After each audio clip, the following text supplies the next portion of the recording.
নমস্কাৰ Assam current affair সিৰিজৰ আজি আমাৰ পাৰ্ট 20 প্ৰথমতে মই কেইটামান কুৱেশ্যন দিছো সকলোৱে কৰিবলৈ চেষ্টা কৰক কুৱেশ্যন নম্বৰ 1 এইটো স্পেশাল কুৱেশ্যন হয় প্ৰত্যেকজনে কৰক যিমানে আজি চাব 500 জন 1000 জন মই বিচাৰো যে প্ৰত্যেকজনে এই কুৱেশ্যনটো কৰিব লাগে ঠিক আছে ভালদৰে পঢ়ক আৰু ভাবি চিন্তি এই কুৱেশ্যনটোৰ এনসাৰ দিব আৰু কুৱেশ্যন নম্বৰ 2 and 3 এই দুটাও কৰিবলৈ চেষ্টা কৰক 3 টো একেবাৰে সহজ 2 নম্বৰ কুৱেশ্যনটো ইন্টাৰেষ্টিং হয় আপোনালোকে নাচাব এটো মানে পৰীক্ষা দি আছে বুলি ভাবি লৈ এটো কৰিবলৈ চেষ্টা কৰক দেখাত সহজ যেন লাগিব কিন্তু অলপমান এটো মই টাফ বুলি কম কাৰণ কিছুমান বস্তু আপোনালোকে ইয়াত মনত ৰাখিব লাগিব ঠিক আছে গতিকে এই তিনটা কুৱেশ্যন কৰিবলৈ চেষ্টা কৰক ওকে গতিকে আজি আমি আৰম্ভ কৰো প্ৰথমতে এটা ভাল খবৰ দিবলৈ ওলাইছো আমাৰ অসমৰ কস্তুৰী শৰ্মা ৱৰ্ল্ড আৰ্ম ৰেসলিং চেম্পিয়নশ্বিপত যি বাকু আজাৰবাইজানত অনুষ্ঠিত হৈছিল তাত দুটাকৈ সিলভাৰ মেডেল ৰূপৰ পদক জয় হ'বলৈ সক্ষম হৈছে মনত কি ৰাখিব কস্তুৰী শৰ্মা কিহৰ লগত জড়িত আৰ্ম ৰেসলিং তাৰ পাছত কোনটো কেটেগৰী আছিল 70 কেজি আৰু এটো মনত ৰাখিব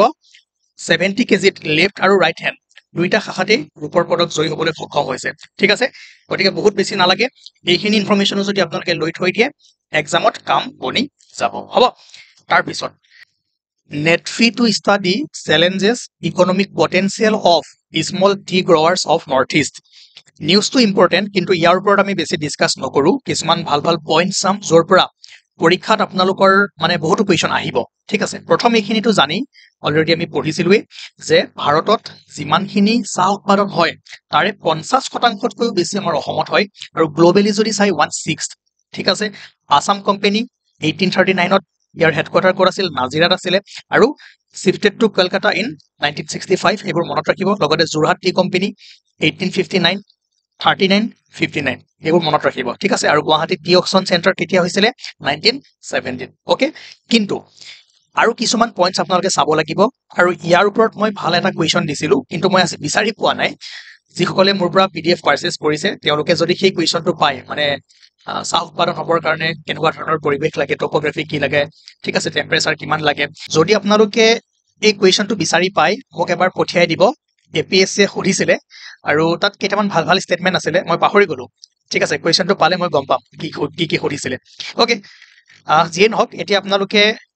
এইকেইটা মনত ৰাখিব যে চাহ উৎপাদনৰ কাৰণে আইডিয়েল কণ্ডিশ্যন কি লাগে টেম্পাৰেচাৰ যদি চাই 20 ৰ পৰা 30 ডিগ্ৰী ঠিক আছে এটো মনত ৰাখিব বহুত বেছি গৰমো নালাগে বহুত বেছি ঠাণ্ডাও নালাগে ওকে ৰেইনফল যদি চাই 150 টু 250 সেন্টিমিটাৰ হ'ব আৰু হিউমিড এনভায়ৰনমেন্ট লাগে লগতে এটো মনত ৰাখিব যে usually grown on gentle hill slope ঠিক আছে যাতে তাতে পানী জমা নহয় পানী জমা হলে টি মানে গ্ৰো হৈ নুঠিব প্লেনতো হয় কিন্তু তাত পানী জমা হ'ব নালাগিব এইটো এটা মানে বহুত বেছি এটা ইম্পৰ্টেন্ট ক্ৰাইটেৰিয়া হয় আৰু হিলি স্লোপত মানে বেছি ভাল হয় ঠিক আছে এইকেইটা বস্তু আপোনালোকে মনত ৰাখিব বহুত বেছি ইম্পৰ্টেন্ট হয় মই কুৱেশ্যনটো বিচাৰি নাপালো কাৰণে ইয়াতে মানে লগোৱা নহল ঠিক আছে মই যদি পাওঁ কালিলৈ আপোনালোকক কুৱেশ্যনটো দিম কৰিব আৰু এইকেইটা পইণ্টছ বহুত বেছি ইম্পৰ্টেন্ট হয় এইবাৰ ইয়াৰ ওপৰত কুৱেশ্যন অহাৰ চান্সেছ আছে ঠিক আছে এইখিনিটো জানি আমি এতিয়া আগবাঢ়ো তাৰ পিছত অসমৰ সাংস্কৃতিক জগতৰ কাৰণে আৰু এটা বেয়া খবৰ 30 অক্টোবৰ 2025ত কালচাৰেল আইকন সৈয়দ সাদুল্লাৰ মৃত্যু হৈছিল Syed Sadullah was musician, poet, actor, playwright, announcer and guitarist লগতে আপোনালোকে এটা বস্তু মন কৰিব যে তেওঁ বহুত বিশতকৈও বেছি মানে ডকুমেণ্টাৰীত তেওঁ ভইচ অভাৰ দিছে আৰু এজন মানে বহুত ভাল ব্যক্তি মাল্টি টেলেন্টেড বুলি মই কৈছোৱে ঠিক আছে আৰু ইয়াতে আপোনালোকে গম পাইছে তেওঁ কি কৰিছে সকলোবোৰ তেওঁৰ কৰ্মৰ আজি মই ইয়াতেই দি থোৱা আছে আপোনালোকে এবাৰ পঢ়িব পাৰে আজি আৰ্টিকেলত আহিছিল আপোনাৰ আসাম ট্ৰিবিউনত ঠিক আছে এইবোৰ আপোনালোকে পঢ়িলে বুজি পাই যাব বাকি এই বস্তুটো মনত ৰাখিব যে তেওঁৰ কেৰিয়াৰ আৰম্ভ কৰিছিল as the first English news reader for all India radio' Dibrugarh ঠিক আছে গতিকে আপোনালোকে নিজে এবাৰ পঢ়িবলৈ চেষ্টা কৰিব আৰু অসমৰ কাৰণে আমাৰ কাৰণে এটা আৰু এটা বেয়া খবৰ ওকে নেক্সট টপিক আমি পঢ়িবলৈ গৈ আছো এইটো গুৰুত্বপূৰ্ণ আৰু এটা চিন্তনীয় বিষয় হয় যে concern over deep in states Assamese speaking population আপোনালোকে যদি মন কৰে দেখিব যে 1971ত কিমান আছিল আছামিজ স্পিকিং পপুলেশ্যন 59.53% আৰু 2011ত ই কমি 48% হৈছে এতিয়া এটা এষ্টিমেট কৰা হৈছে যে 2021ৰ পৰা 25ৰ ভিতৰত 46 বা 47% থাকিব কিন্তু 2027ত যেতিয়া সেন্সাস আহিব তাৰ পিছতহে আচল ছবিখন দেখা পোৱা যাব আৰু এখন ভয়ংকৰ ছবি আমি দেখিবলৈ গৈ আছো ঠিক আছে মেজৰ ৰিজনছ মানে আমি যদি চাওঁ কি আছে মেইনলি আপোনাৰ মাইগ্ৰেশ্যন আমি জানোৱেই বাংলাদেশৰ পৰা আৰু population growth among certain communities আৰু যদি আমি চাওঁ and rising preferences for other languages ঠিক আছে mainly Bengali Hindi as the medium of daily communication or census declaration এতিয়া চাওক আমাৰ অসমত হিন্দী স্পিকিং মানুহ বহুত আছে বেংগলী স্পিকিং মানুহ বহুত আছে চেন্সাছ যেতিয়া কৰা যায় তেতিয়া কি হয় যিটো মানে ডে টু ডে লাইফত ইউজুৱেলি আমি কথা পাতোঁ সেইটো দিয়া যায় গতিকে তথাপিও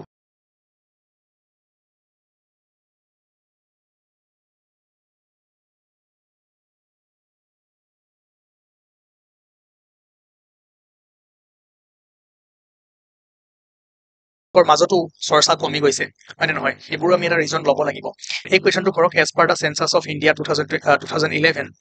which of the following statements is are correct about Indian language okay hints দিয়া হৈ আছে আৰু টপিকটোৰ লগত সংগতি ৰাখি মই কুৱেশ্যন কেইটা দিছোঁ হ'ব আৰু আছাম চেন্সাছৰ বিষয়ে আমি অলৰেডি ভালদৰে চাইছোৱেই 2011 চেন্সাছ মতে টোটেল পপুলেশ্যন 14% ক'ত থাকে টাউনত 85% গাঁৱত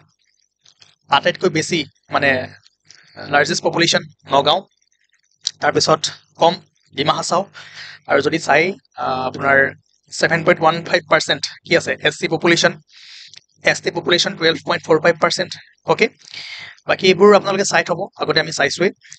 লিটাৰেচি ৰেট আৰু লগতে religion Hinduism Islam খ্ৰীষ্টানিটি Sikh Buddhism 2001ত কিমান আছিলে 2011ত কিমান আছিলে এই কুৱেশ্যনবোৰ সুধি থাকে মাজে মাজে ঠিক আছে আৰু এইটো চাব total population sex ratio' literacy rate মেলৰ কিমান ফিমেলৰ কিমান কিমান লেণ্ড আছে হ'ব এইখিনি আপোনালোকে চাব বুলি মই আশা ৰাখিছোঁ তাৰপিছত এইটো state government submits proposal rupees 183 crore to Asian development bank Guwahati flood মিটিগেশ্যনৰ কাৰণে আমি আগতেও ইয়াৰ ওপৰত কুৱেশ্যন কৰিছিলোঁ যদি আপোনালোকৰ মনত আছে তেনেহ'লে গম পাব বাছ ইমানখিনি মনত ৰাখক কিমান কৰোৰৰ প্ৰপ'জেল কোনটো বেংকক দিয়া হৈছে চিম্পল কুৱেশ্যন কৰিব ঠিক আছে আৰু কি কৰা হৈছে মানে ইয়াতে কি হ'ব এইখিনি আমি পিছত ভালদৰে ডিছকাছ কৰিম এইখিনি জানিব লাগিব কিন্তু এতিয়া ইমান জানিব নালাগে হ'ব যেতিয়া আমি সময় পাম ডিছকাছ কৰিম যিকেইটা মই কুৱেশ্যন আপোনালোকক দিছোঁ সেইকেইটা কৰিবলৈ চেষ্টা কৰক আৰু আজিৰ টপিক কেইটাত যদি কিবা ডাউট থাকে তেনেহ'লে সুধিব এটা বস্তু মন কৰিব মোৰ ইয়াত এটা পইণ্ট ৰৈ গ'ল গোটেইকেইটা ইম্পৰ্টেণ্ট হয় এইটো চাওক APSC এবাৰ সুধিছিলে যে এই গছবোৰ চাহ বাগিচাৰ মাজে মাজে এই গছবোৰ কিয় লগোৱা হয়